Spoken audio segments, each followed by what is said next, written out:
Okay guys, welcome back to another video. Today we have a cool update. This was actually yesterday, it was released by Greg Hill on the iRacing website. This here is a iRacing development update blog post, and what they do is they basically put together a very detailed blog post. They do it quarterly and they let us know how things are going with future projects, things they're working on, and in general they give a lot of transparency. I think these are great. I love covering them.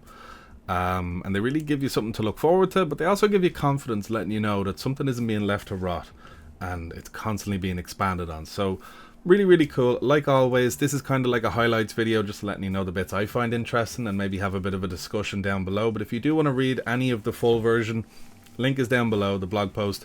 Check it out yourself in your own time. But if you're driving, you just want to sit back and listen to me babble on about what I think is cool, you're here, you came to the right place. So let's sit back, enjoy, and see what's in store. And to be honest, I had a quick flick through this one. I think it is pretty cool. And like always, if you guys could take 2/10 to go down, show that like button a little bit of love. If you enjoy the video, if you don't. But if you do.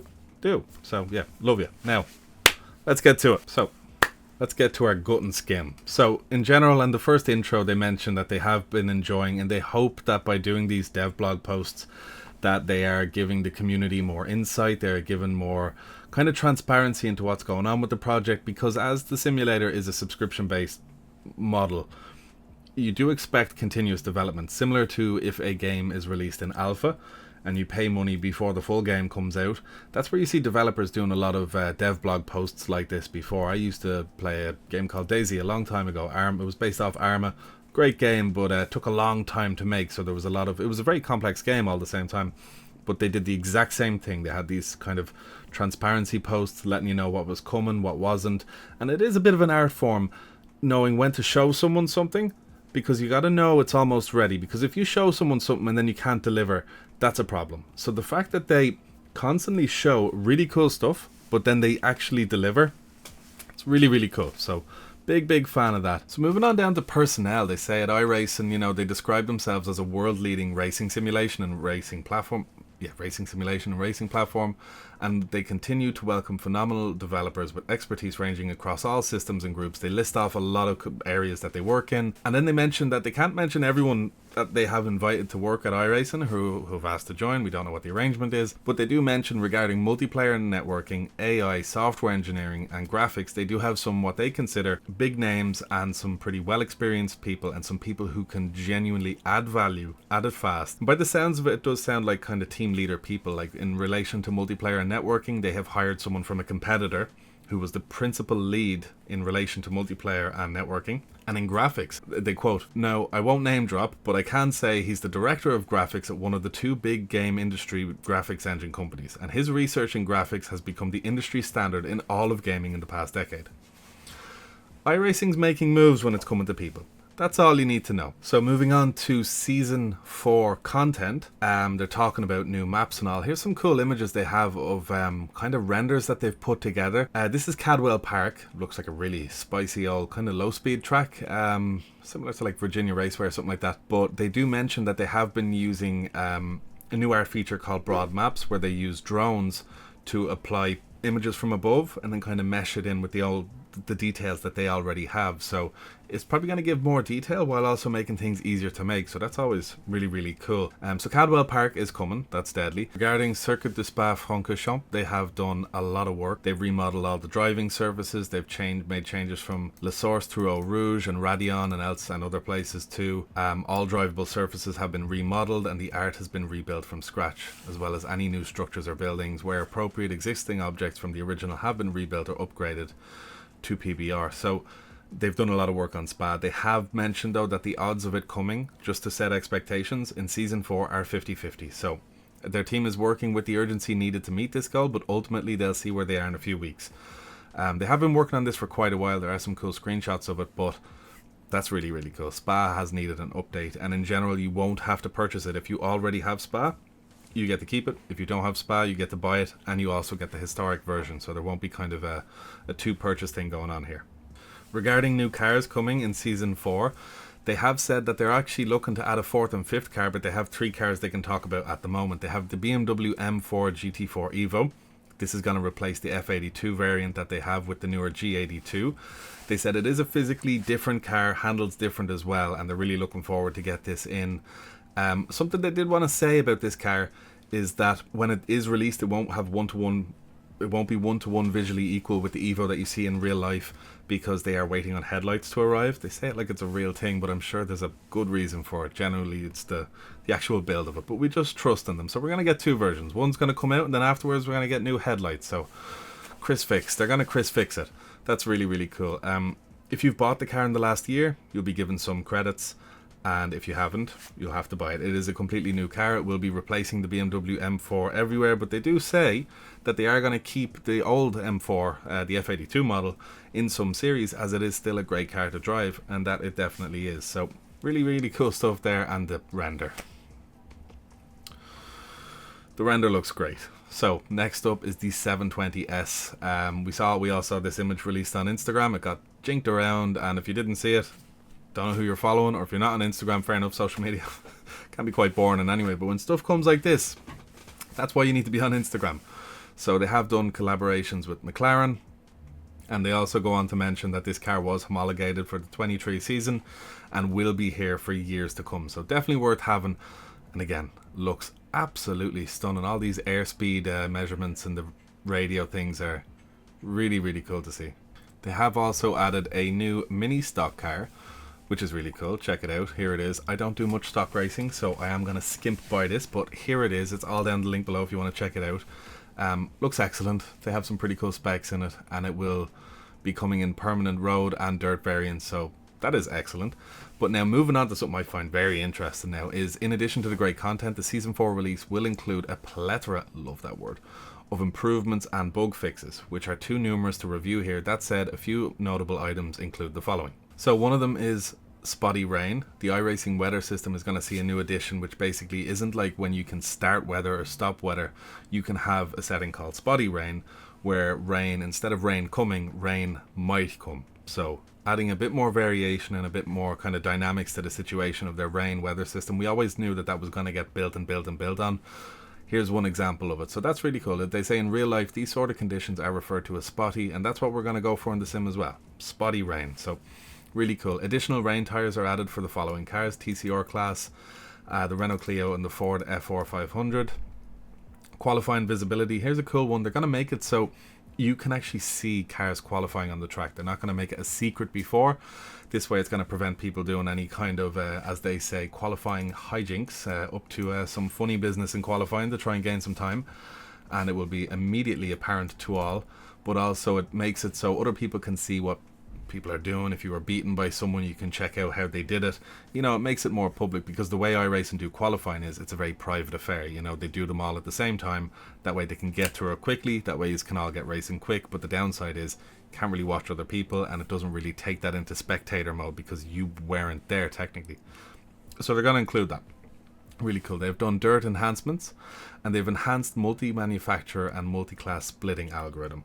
So what they say here is that although they do take good care to make splits as varied as possible, and to make, let's say in GT3, to have lots of different car manufacturers, it always ends up the case that there is one car that seems to be the meta car. And they do say that, however, we have seen in some cases, especially in special events, where a narrative takes hold that one manufacturer has an advantage over another, which they blatantly say they don't. And they are all balance of performance with great care. And we see an abundance of one car or another as a result. They say this results in the top splits having a feel that is not as varied as one would see in the real world. The same applies to multi-class races, where we may see LMP2s overrepresented in a field made up of GT3 and LMDHs. So they said they're going to approach this problem with care. They say, although it's mainly done off the iRating system, they do say there's a few other factors at play of how they can make put people in with similar skilled people, obviously, so you're not getting done by people who are overpowered or underpowered than you, or underskilled or overskilled. But they are going to maybe make tweaks to kind of vary the splits a little bit, to have more dynamic things happening, maybe to broaden the skill range accepted within these splits and not to have them so tight. Who knows, to get more variance between the car manufacturers. They said this is a big change to make and we won't be diving straight in. Rather, we will be testing out this new system during week 13 in a test series. For the test, the more participants, the better. So we really would appreciate that as many folks partake in this as possible. In fact, we will be awarding the seldomly available I Tested award to all who join.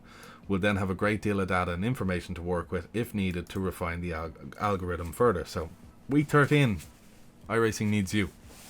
We also have seen improvements to instant AI and basically where you can click race against AI just straight in. So that's a cool way to get into practice. Racing with AI can be a bit tricky. Sometimes I do want to do an AI race and just see what it's like to do inside lines and, you know, how can I squeeze past cars and stuff. But setting up AI can be a bit of a hassle, and I'm sure a lot of you would agree with me. So instant AI, that's a fix to a problem I wasn't at the top of my own list, but I definitely will be using it to get out there and just get some racing in, get some racing practice in really quick without risking myself or anyone else when I'm practicing on a new track. So 100% big fan of that. So moving on to some of the kind of future focused things that they say here. We have tires and physics. So since rain has come, there's been a lot of things that have changed with tires and how tires are looked at. So a lot of work is going on there. Graphics engine update. We've needed that a lot. So they said significant development continues on the creation of new iRacing graphics and rendering engine.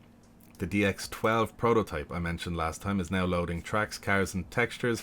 A GIF is included that shows the progress. It looks simple visually and there's not yet any lighting or shading, but looks can be deceiving, and it is a significant step forward for the new engine. We are thrilled with the progress the team has made. So here's a kind of slideshow of differences before. I'm sure they've reduced it down here, but these are just kind of like the surface textures. Obviously there's not much lighting, not much magic going on there, but we do need some serious improvements with the graphics. I personally love that. That's one thing that kind of kills the immersion sometimes, because the physics of the game is amazing. The contact, the way cars interact with the world and other cars is impeccable.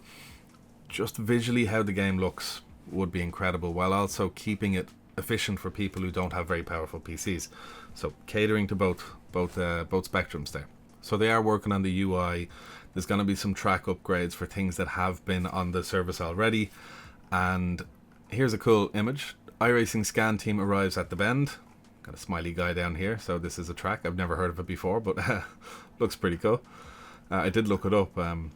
It looks decent to drive. So tracks, they say Croft and Tuxton have been scanned, with Tuxton next on the dev schedule. We're scanning the bend this week and plan to visit Adelaide in November. Valencia is under contract.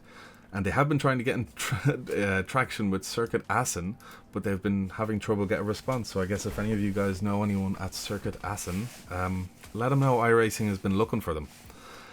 They have been scanning several NASCAR tracks to get up-to-date data for their NASCAR refresh.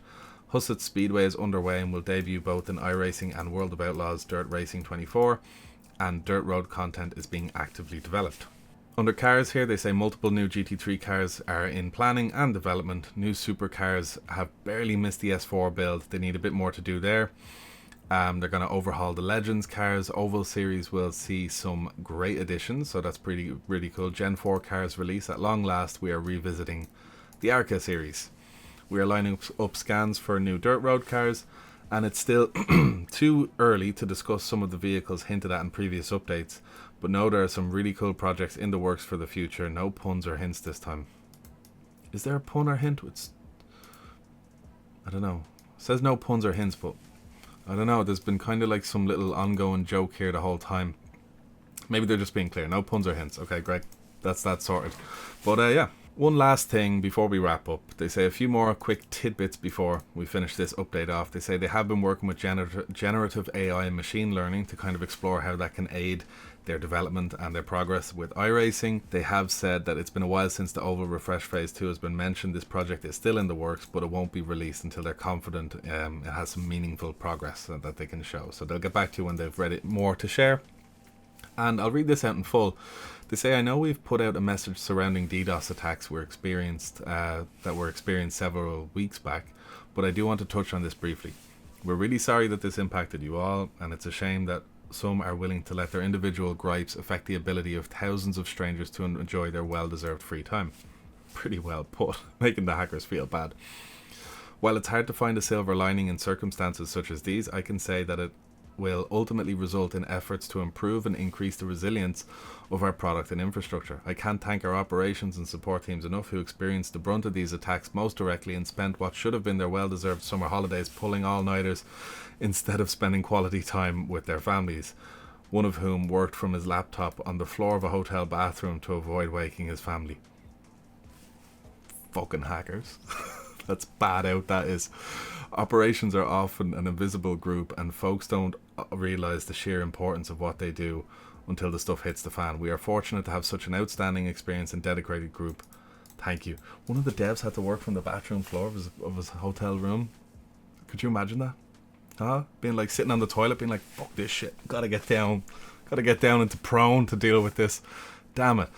But to wrap up, they say, don't worry about the buzzkill. They have new people, new goals, new targets, new motivation, more motivation than ever. They say, for now, enjoy the handful of screenshots and some projects and content in development, and stay tuned over the next month as our marketing department releases more media leading up to season 4. Greg.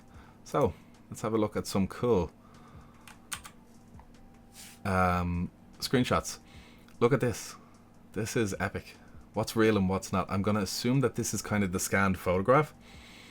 This is what comes in. So, pretty good if you ask me. You can see there's some very, very minute details, but to have this kind of customizability on the tracks is savage. Like, really, really cool. Because that's one of the benefits of iRacing. They do laser scanning, which means every part of the track is unique. And this kind of capability of laser scanning is only going to get better and better and better as time goes on. So that is something that's really, really cool. How do I go back? There we go. Figured it out.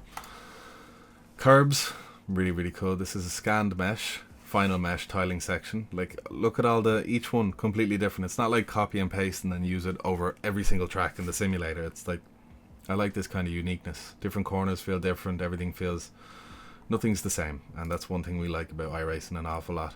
Here's this close-up. Look at this sort of stuff. The detail they're getting when you're driving over corners on that grassy stuff. It's nice to see actually a close-up of what that's meant to be. That's why it's so grippy. There's like metal teeth that just grab the tires. Look at this. It's pretty cool, the detail they go into. And again, if you want to see these images, check the link down below. You know, you can check them out yourself in your own time. Rendering engine enhancements per instance LOD using compute shaders. This is an art test ground, not a real track. End result, higher detail and lower performance cost. That's a double thumbs up. We've already seen this one. Just some in-car shots, you know. More detail, more lighting. Lighting is a big thing when it comes to detail. Smoother looking graphics, you know. 1440p and 4K is becoming the norm now, so you got to be able to fill those pixels with some kind of meaningful, purposeful stuff. You know, some really spicy old screenshots. What's this one? iRacing scan team on the road capturing fresh data for the NASCAR Refresh and NASCAR 25. What a fun job.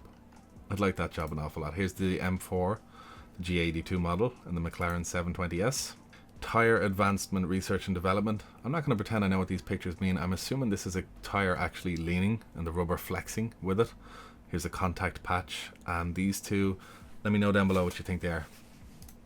I don't know what they are at all. Here we see Eau Rouge, looking really, really nice. A lot of changes going on here. And here we have iRacing audio engineers capture and process ambisonic audio. That's a new word. Never heard that word before, but I guess it comes from different directions. So all we know is that microphone is not cheap. That's a fact. But that's it for today's highlight video. Guys, if you enjoyed it, let me know what you think down below. I'm kind of new to doing it for iRacing. I used to do it many years ago for a different title, and they were really fun to do. Sit down, chill, have a bit of a discussion. Let me move this over. Why is it not... oh no, that's fine. Recording was looking a bit funny. But guys, if you enjoyed the video, let me know down below. And yeah, link down if you want to check the Devblog. Season 4 is looking spicy.